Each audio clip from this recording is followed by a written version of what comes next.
कर आया यहाँ सच का व्यापारी, विषय रूपी जुए में पूंजी सब हारी।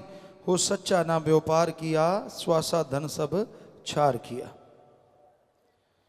व्यापारी बन के आया यहां वंज व्यापार के लिए, और साथ में जो दौलत लेके आया वो कीमती श्वास। भगवान ने भेजा कि बाकी सब जोनियां तो इन श्वासों को बर्बाद कर रही हैं। हे इंसान जा, ये तुझे जो श्वास दिए हैं इससे राम नाम का वंज व्यापार कर।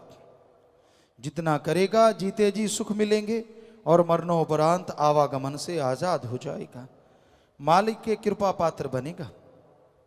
भगवान ने भेजा वंज व्यापार के लिए, वंज व्यापार करने के लिए, लेकिन यहां आके जीव लग गया बुरे बुरे कर्म करने, अपने कीमती श्वासों को बर्बाद करने पे उतारू हो गया कि मैं भक्ति नहीं करूंगा, बाकी सब कुछ करूंगा।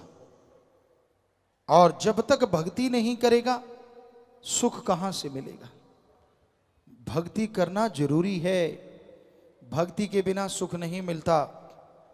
भक्ति में शक्ति है जो इंसान को अंदर बाहर से माला माल कर देती है। भक्ति वो ताकत है जो इंसान के दिलो दिमाग में शांति भर देती है। भक्ति वह ताकत है जो बिन मांगे इंसान की झोलियां अपने रहमो करम से माला माल करवा देती है।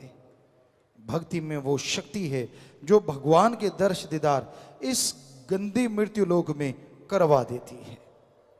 भगवान की भक्ति में शक्ति है जो जीते जी निज धाम दिखा देती है, मालिक के नूरी शुभ रूप से रूबरू करवा देती है। इसलिए भक्ति से मुंह ना मोड़ो।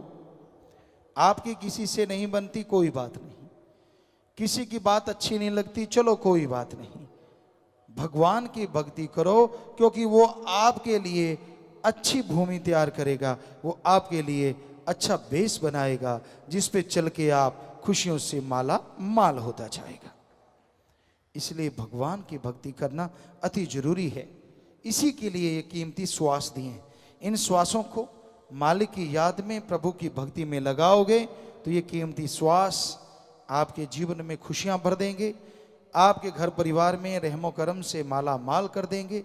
इसलिए भक्ति में मन लगाओ और उन लोगों का संग त्याग दो जो मन की राह पे चलते हैं, मनमते, जो गलत कार्य करते हैं, जो काम वासना क्रोध लोभ मोह अहंकार मन माया का हमेशा प्रचार करते हैं। ऐसे लोगों से परहेज रखो। गु का मतलब होता है अंधकार और रू का मतलब होता है प्रकाश। जो अज्ञानता रूपी अंधकार में ज्ञान रूपी दीपक जला दे वो सच्चा गुरु होता है। गुरु बिना गति नहीं है, गुरु बिना संसार सागर तर नहीं सकता। गुरु ही जहाज है, गुरु ही नाविक पतवार है, गुरु ही तारणहार है, क्योंकि गुरु भगवान से जोड़ता है और भगवान तारणहार जहाज सब कुछ है। तो इसलिए गुरु पीर फकीर की सुनो तो मालिक आपकी सुनेंगे, गुरु पीर फकीर की मानो तो मालिक आपकी मानेंगे। गुरु कभी नहीं कहता कि मेरी सेवा कर, गुरु कभी नहीं कहता मेरे लिए ये कर वो कर फलां कर। गुरु कहता है सबके भले के लिए जो होना है वो कर, परमार्थ कर, भला कर, नेक कर। और जो सुन के मान लेते हैं यकीनन मालिक उनका भला करते हैं, यकीनन मालिक उन्हें कोई कमी नहीं छोड़ते। तो गुरु के बिना संसार में कोई ऐसा पवित्र ग्रंथ नहीं, कोई आम ग्रंथ नहीं जो लिखा गया हो। टीचर मास्टर उस्ताद गुरु ही पवित्र ग्रंथों को लिखने वाले। साइंस में भी वो गुरु उस्ताद जिन्होंने अच्छे अच्छे ग्रंथ लिखे, जिनको पढ़ के विद्यार्थी आगे तरक्की करते हैं, डॉक्टर बनते हैं, इंजीनियर बनते हैं या कुछ भी ऑफिसर बनते हैं, उनको भी लिखने वाले गुरु हैं। कोई भी आज तक ऐसा पवित्र ग्रंथ नहीं है जो सीधा आसमान से भगवान ने दिया लो आदमी तू पकड़ ले और ये तेरा। भगवान ने भी अगर अपने शब्द लिखवाए तो वो गुरु के द्वारा आदमी के जरिए ही लिखवाए हैं। कोई भी ऐसा हो तो हमें बताएं, हम चैलेंज करते हैं, ऐसा कोई भी नहीं। तो हर धर्म में लिखा है गुरु की जरूरत थी, है और हमेशा रहेगी। उसके बिना पार उतारा नहीं होता। तो यही बेपरवाजी सच्चे मुर्शिद कामिल ने फरमाया, कहें शास्त्र नाम जी सुन अमल कमाले, जप कर नाम पीछा काल से छुड़ा ले। तेरे को जो भी बीमारियां हैं तन की मन की, इनका मुकम्मल इलाज प्रभु के नाम से संभव है। यहाँ डॉक्टर जवाब दे देते हैं राम नाम वहाँ पल में बीमारों को तंदुरुस्त कर देता है। पर यह है आपकी भावना, आपकी श्रद्धा। सच्ची श्रद्धा से, सच्ची भावना से अगर मालिक का नाम जपोगे तो यकीनन आपकी परेशानियां, बीमारियां दूर होती चली जाएंगी। अगर आप दिखावा करोगे, ढोंग ढकोसला करोगे, सिर्फ दिखावे के लिए कि मैं सुमन करता हूं, भक्त हूं, तो भाई फिर दिखावा कभी कोई खुशी नहीं दिला सकता।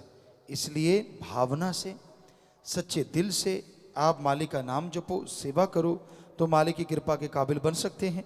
संत तो सबके भले के लिए प्रार्थना करते हैं, कभी किसी का बुरा नहीं करते। तरुवर फल नहीं खाते है, सरोवर पीवन नीर, परमार्थ के कारणे संतन भयो शरीर। तरुवर पेड़ कभी अपने फलों को आप नहीं खाता, समुद्र अपने पानी को आप नहीं पिया करता, बल्कि वो परमार्थ के लिए होता है, दूसरों के भले के लिए। संत पीर फकीर भी ऐसे ही इस संसार में सबके भले के लिए आते हैं। वो कभी किसी का बुरा नहीं करते, सवाल पैदा नहीं होता, कभी किसी का सोचते भी नहीं, करना तो दूर की बातें होती हैं। तो बेपरवाह जी यही फरमाते हैं, यही शिक्षा देते हैं कि राम का नाम जपो, भक्ति इबादत करो, ताकि बुराइयां अंदर से निकल जाएं और मालिक की कृपा दृष्टि के काबिल आप बनते चले जाएं। देश और दुनिया की तमाम बड़ी खबरों से जुड़े रहने के लिए लाइक करें, सब्सक्राइब करें यूट्यूब पर सच को हिंदी चैनल और बेल आइकन दबाकर पाएं लेटेस्ट अपडेट सबसे पहले।